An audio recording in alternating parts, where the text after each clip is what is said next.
რა საფრთხის ქვეშ დგანან ის ადამიანები, ვინც ახალ წელს შეხვდებიან ძველი ენერგეტიკით, ანუ ვისაც აქვს ჯადო და ვერ ახერხებს მოხსნას და ასე შემდეგ.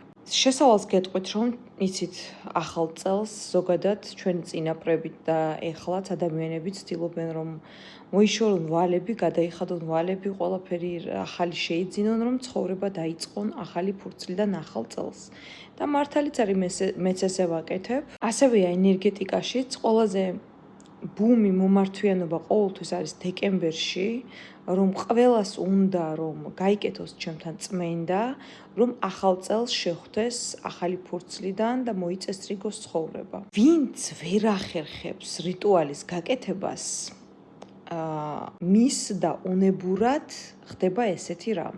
ეს ჩემი მოგონილი არ არის, ეს კანონზომიერება და ბუნება და galaktika ამას ჩვენ გვთავაზობს და ეს ამის შეჩერება შეუძლებელია, რადგან ადამიანი ენერგიაზეა, ენერგეტიკა ადამიანის კოსმოსში იგზავნება. როდესაც იწყება ახალი წელი და თქვენ ძველი ჯადოთი გადადიხართ ახალ წელს, თქვენ დაუნებრივად აპროგრამებთ თქვენს თავს და ახალი წელი იწყება ორმაგად და სამმაგად გაძნელებული ჯადოთი და გაძნელებული ენერგეტიკით. ანუ პროგრამდება ჩვენ დაუნებურად სხეული და ენერგია და ის სიმძიმე, რაც გქონდათ წინა წელში, თავიდანვე აწვება ადამიანს. მე მგონი, სწორად გადმოვხსენი ქართულად.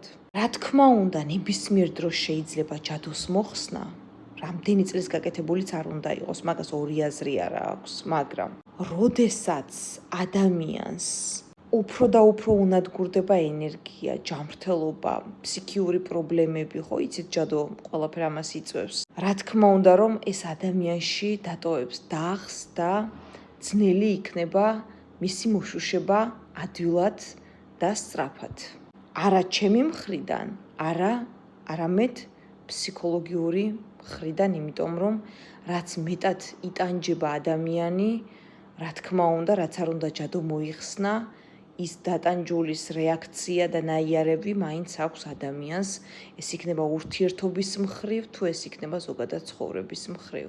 ჩემის მხრიდან გირჩევთ, რომ ახალ წლამდე თუ გრძნობთ და ფიქრობთ, რომ გაქვთ ჯადო, აუცილებლად გაიკეთოთ წმენდა.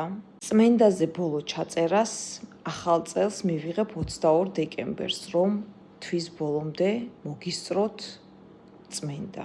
ამიტომ ძალიან გთხოვთ არავის რომ არ ეწყინოს, ბოლო ჩაწერა ამ წელში მექნება 22 დეკემბერს.